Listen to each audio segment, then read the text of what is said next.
Welcome to the Monday Night Sports Show, Rams. I'm Jessica Mendoza. And I'm Litos Castro. Jessica, we have big things to talk about tonight. And as usual, we'll start it off with the football team. That's right, Litos. The CSU football team took on the Toledo Rockets last Saturday under the Canvas Stadium lights.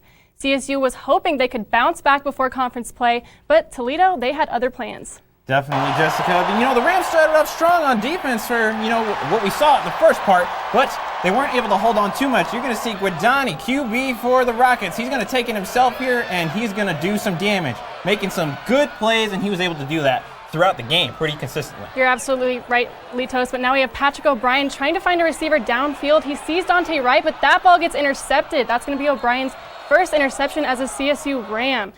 Now we have the end of the first quarter. O'Brien is going to look for another receiver in the end zone. And we're going to get a big crowd here. We're going to have to take another look at that play. Lucky for the Rams, Nate Craig Myers is able to get his hands on that ball, but they're still not able to score and capitalize. Tough one for the Rams, so they move from the air game to the ground game, and they're going to hand it off to the man himself, Marvin Kinsey, doing amazing things, running down the sideline. No one's going to catch him. First touchdown of the day for him, but you know what? He wants to do it again. Team wants him to do it again. They're going to hand him the ball one more time. He's going to go down that right side. Another touchdown, 2 for the day for Kinsey. Amazing, and while Kinsey led the run game for the Rams, here we have Kobach who led the Rockets. He's going to take off 47 yards to the house, and he was quite a hassle for the CSU defense. And now we're going to go to the very last play of the game. O'Brien has plenty of time. They're just trying to tie it up here. He finds E.J. Scott, and he gets stopped just barely short. The game is going to end on the 2-yard line as time runs out. And Litos, that was just devastating for Ram fans. And yeah, literally the last second, just not able to get in the end zone. Toledo takes that win, 41-35 over the Rams. So close to at least put themselves back into it, but so far at the same time. Yeah, you're right. The big thing here was stopping the run game. Kobach was unstoppable, and there was some back-to-back scoring for a while. Even Toledo struggled to stop the run game with Marvin Kinsey just taking off, but that is something that they have to improve on, and also capitalizing in the red zone. They just couldn't finish. It was really tough for the Rams, and you even saw Coach Mike Bobo having conversations with O'Brien on the sideline about things he can do differently. And I think as they're moving forward, they have Utah State up next. That's going to be a tough one, and we're going to be looking to see how the Rams adjust to that. Yeah, you're absolutely right, Litos. Well, if you have been following the CSU volleyball team at all this season, I'm sure you can guess just how their last week of non-conference play went. In the last few days, the Rams took on University of Northern Colorado, Cal Poly, and Oregon State. Within those 3 matches, the team only dropped 1 set to the Beavers, and even then, they just barely fell short, 26-24. In each match, CSU grossly outperformed their opponent, finishing with nearly double the kills and forcing almost twice as many errors than they held themselves to. And to nobody's surprise, Brianna Reynolds trumped the box score each night with kills. Well, that is until Polina Hogart Jensen stole the show against Oregon State, putting up 14 kills and 5 blocks. Well, 3 more big wins for the CSU volleyball team means the women will be going into conference play 10-1 when they face off with the University of New Mexico this week. Well, hockey season is back, or at least it is here in Fort Collins. The CSU men's hockey team had their first game of the new year last Thursday against the Midland University Warriors. The best way to describe this game was as a physical one. With all the aggression, it eventually led to 18 penalties combined by the end of the game, 10 of which were on the Rams.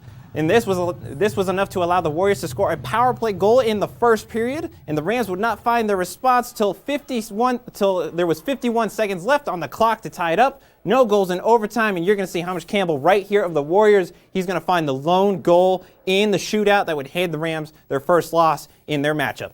The team has a little bit of a break before they're back in Fort Collins again to play in October, but with a lot of new freshmen and transfers on the team, it will be interesting to see how they plan to improve from last season. Well, on the topic of transfers, the football team is home to a few transfers themselves, and they bring with them a few inspiring stories. Number 37, Logan Stewart, is a safety at Colorado State University. But before that, he played many different positions at Mountain View High School, just a trip down the road in Loveland, Colorado. Stewart and his former teammate and friend from Mountain View, Jordan Kress, both went to play football at junior colleges. Now they are both starting positions and play big roles in the Mountain West. Being able to play each other once a year, it's a blessing. You know, our families get to experience that moment, and it's something that we've talked about for a long time. So I'm looking forward to that game. Growing up, Stewart had big dreams of playing Division I football, but he never knew just how he would get there. Came on as a walk-on. I feel like he didn't know where he stood at, but now he's gotten a grasp of his talent and how far he could possibly go. And only 1 year later, Stewart was awarded for his hard work with a scholarship. All right, Logan, Stewart. Yes, sir!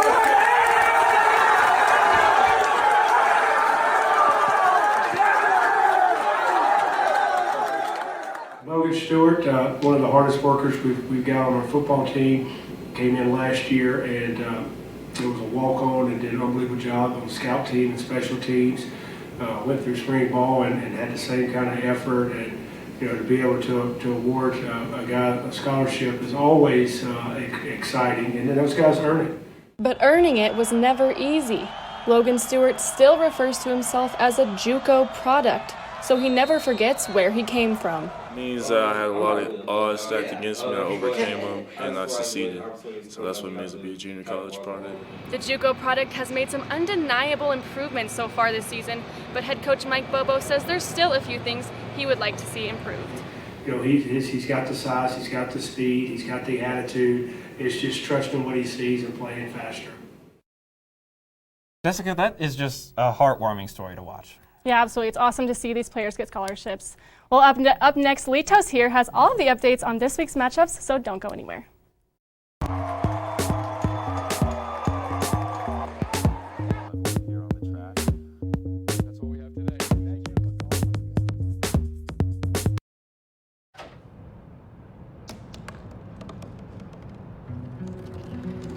They said I couldn't dream. Called me a piece of trash and swore that's all I'd ever be.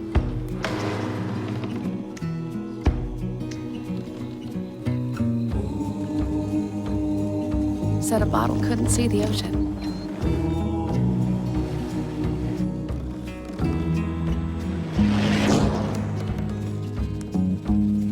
Give up. Go back to the dumpster. But I didn't listen. I made my way.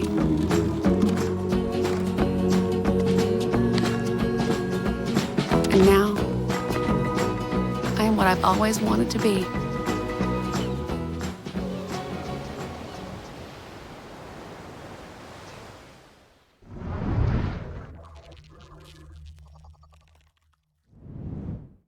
Hello again, Rams. Welcome back to Castro's Cut. I am still Litos Castro, here to give you the rundown of what's coming up in CSU Sports this week. So, without further ado, let's get rolling right into it. We're going to start off with the football team. They've got a big one coming up on Saturday. Game's going to be at Utah State. They're heading on the road for this one. Next door, in fact, state-wise, 5:30 in the evening. This game will start. We're going to look to see how the Rams, like we talked about before, are going to improve, specifically with O'Brien at the quarterback spot for you. We're going to keep it rolling, though. Soccer team, like we talked about last week, having the best start in program history. They've got a couple games coming up.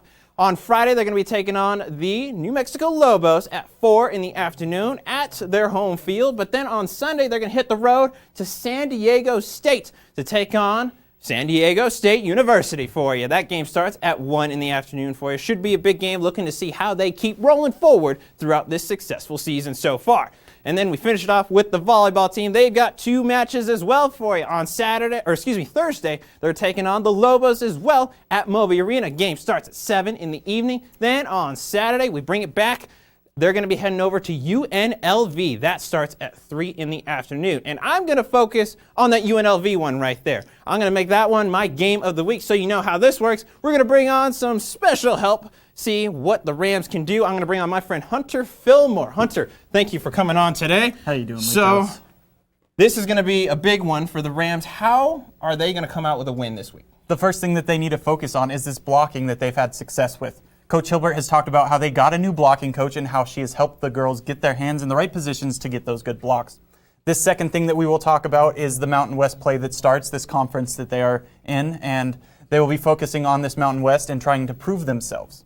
the third thing that we would like to focus on is this why not us mentality that Brianna Reynolds brought into this team, and that just keeping them motivated for the future games and this future Mountain West play. This should be really interesting to watch how this team performs. They're doing really well so far this season. So thank you for coming on. Really appreciate the fun facts and the info for you. But that's all we have right now. Do not go anywhere. Your favorite trio of Jessica, Jason, and Cory. Jared's still holding back on us. But we'll be right back with the Triple J Pick'em Challenge.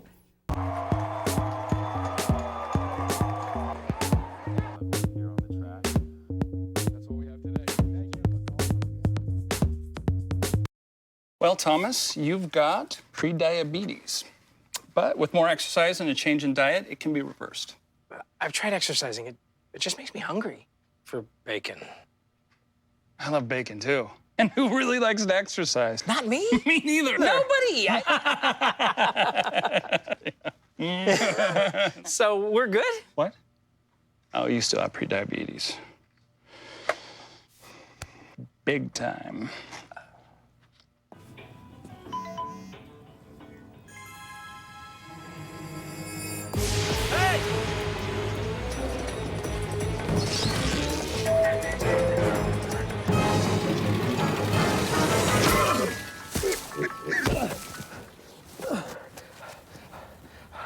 So, same time next week?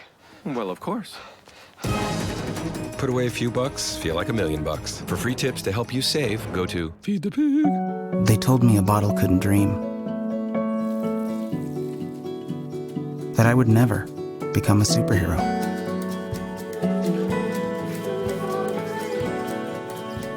But I learned how to fly. Just to come back in a new disguise. And be the hero that I've always wanted to be.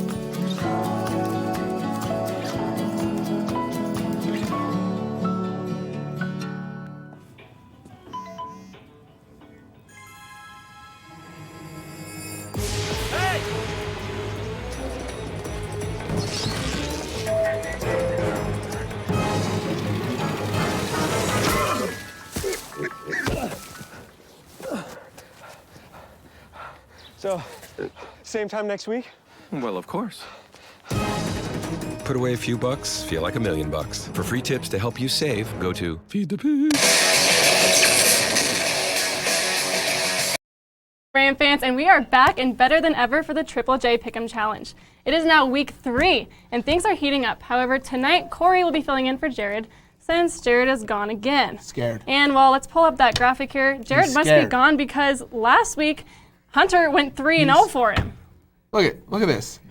Jared tied for the lead, but like Hunter is the one. He's the only reason, That's why he's not here tonight. and that's why he's relying on Cory to get Well, 3 no more. worries. I'll make sure to blow the lead for him. There we go. That's what I'm That's here what for. we like to hear. We want to make sure that J's are in power here, okay? Just not Jared. C's don't have it. C's don't belong. C's don't have it. All right, well, let's get this started. First up, we have number 18, Virginia, traveling to Notre Dame to take on the Fighting Irish. Jason, what do you got here? Notre Dame. Next. Cool. You know what? I agree with Jason here on this one. I think Notre Dame definitely should win, right? Like, they have every potential to win. Virginia hasn't played against anybody, right? True. And Notre Dame just lost, so that either motivates you or makes you sad. I'm thinking it's going to motivate them. But they barely lost to Georgia, which is pretty impressive. They hung with them. So. Yeah, they were winning in the second half against Georgia. Yep. Yeah. And Georgia's basically a super team, so. Virginia's a basketball school. I don't even know why they're ranked. Well, I'm also going to take Notre Dame here for all the same reasons that you guys said. They're also on an 11-game home win streak, so that's the 9th best in college football, so I definitely think they got the upper hand there. They got touchdown Jesus on their side. They also kept Jake Fromm to 187 yards in just 1 touchdown. Yeah. Pretty impressive. Yeah, clear Super NFL impressive. person. All right, so we're not arguing here. Yeah, I know. We're Pretty agreeing. easy. We're agreeing, guys. But not for long. So next we have Air Force hosting San Jose State. Both these teams are recently coming off huge upsets. Cory, who do you have in this one? Well, I'm going to take Air Force on this one. One, as you might guess from a very strict military school, very few penalties, very kind of contained.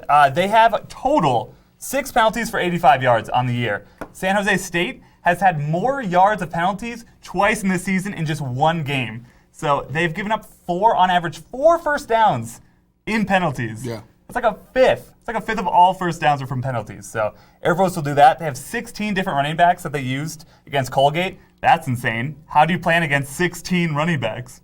And also, they averaged 9 more minutes in time of possession. So I think that they kind of control the game really well. That could be a good or a bad thing, I guess, the way that you look at it. I'm also picking Air Force here since I have a feeling, since I know Jason so well, I kind of think I know who he's going to pick. And to that, I'm just going to say, San Jose State, they did just come off of a big upset, but every blind squirrel finds a nut every once in a while. And San Jose State has been last in the Mountain West the past 2 years, and in 2016 they were second to last. So. And they're tired of being last. Is that all it takes? Yeah, when you're sick and tired of finishing at the bottom every single time, you come out one year and you just want to play your best. Why not last year? Because maybe they didn't have the personnel last year. It's just a choice? This I just choose to be good? Yeah, they came out. They go into Arkansas, beat Arkansas, and this Air Force team is so one-dimensional. Yes, they're good. They do what they do because they have to work what they can get. But they're so one-dimensional. If you stop that run, you contain the QB, make him throw the ball, Air Force won't have a chance. San Jose State can throw the ball all over the field. They got athletes. Upset, 19.5-point spread, San Jose State. Whoa! Winners. All right. Wow, I don't know about that. Well, I guess they have the willpower, Jason. That's all it takes. That's all it takes. Why have the Browns been so bad for so long? They should have just tried. They don't have any willpower. None. It's been so easy. It would have been. All right.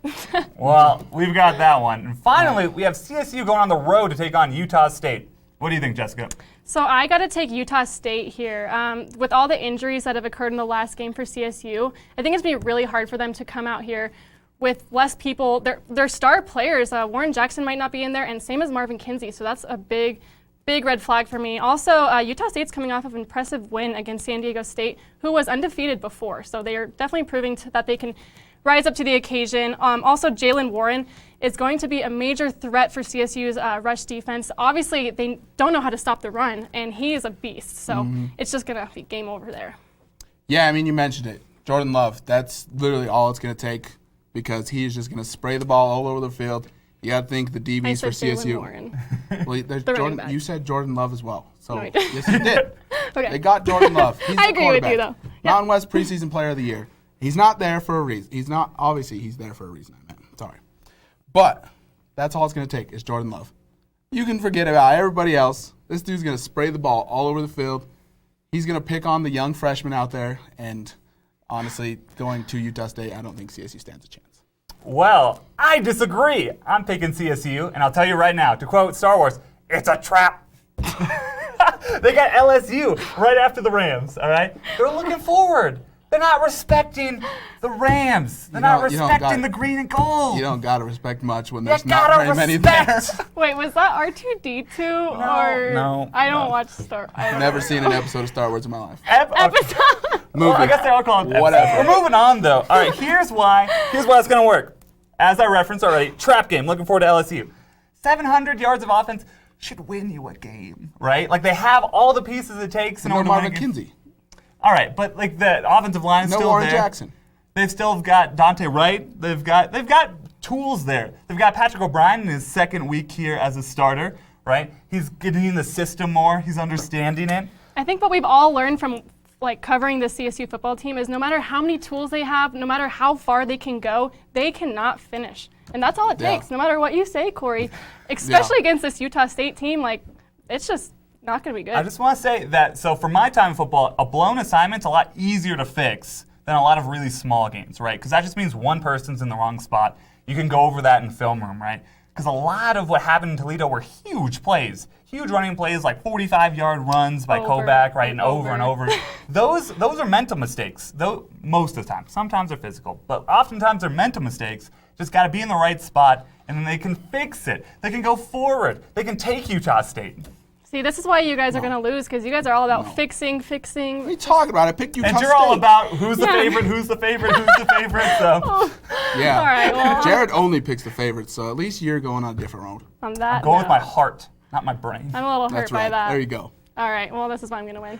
Well, Rams, those are our picks for this week. Head to our Twitter page right now to vote on who you think will win in the CSU-Utah game. But don't go anywhere because after the break, Litos and I have another week of Real Talk.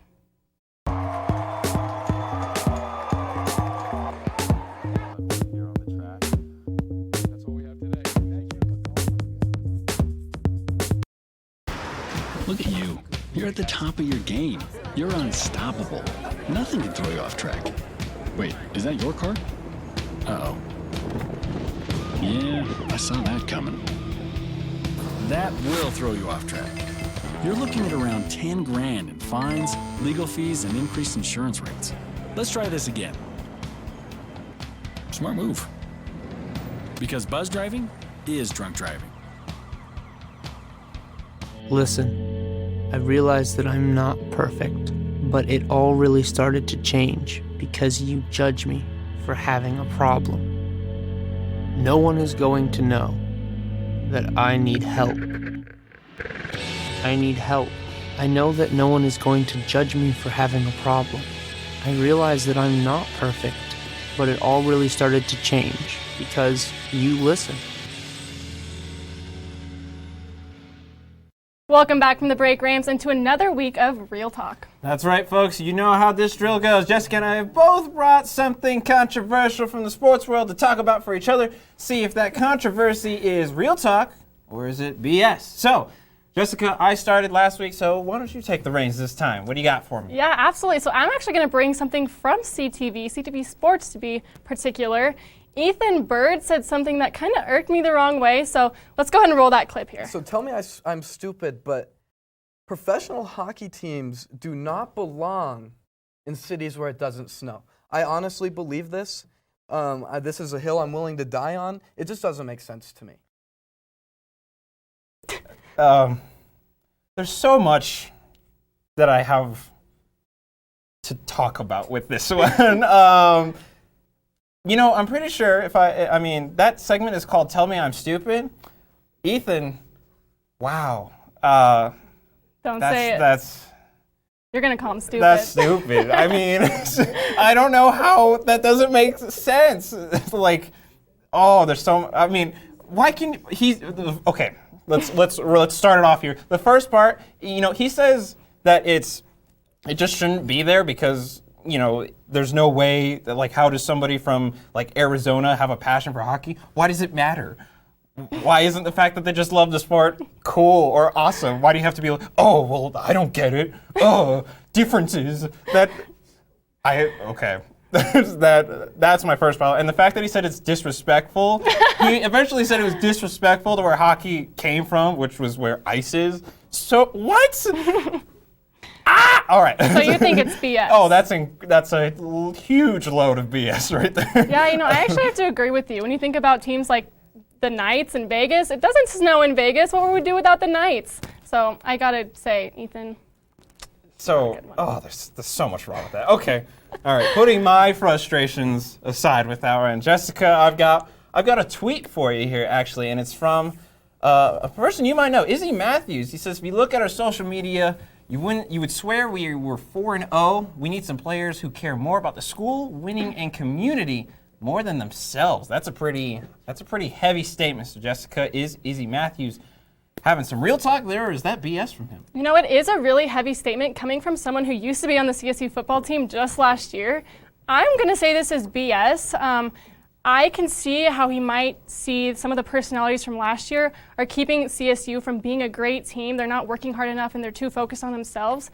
But just because they're posting on social media doesn't mean that they're not doing what they need to do in practice. It might mean that for some things, some people, but for him to group the whole team together is kind of disrespectful.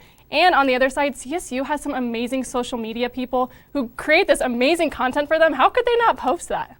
Yeah, I mean, I think I get where he's coming from, but it just wasn't done well in how he delivered his message, and yeah, that's a little bit of BS on his side on that one for you. So it looks like we're in agreement here this week. Go us. Go us. All right. That is all the time we have for tonight, Rams. So be sure to follow us at sports_CTV on Twitter and Instagram to stay updated on all your favorite CSU sports. I'm Litos Castro. And I'm Jessica Mendoza, but don't forget to tune in tomorrow for more news from the people you know, as well as the Red Zone with Ethan and Sydney. Have a great night, Rams.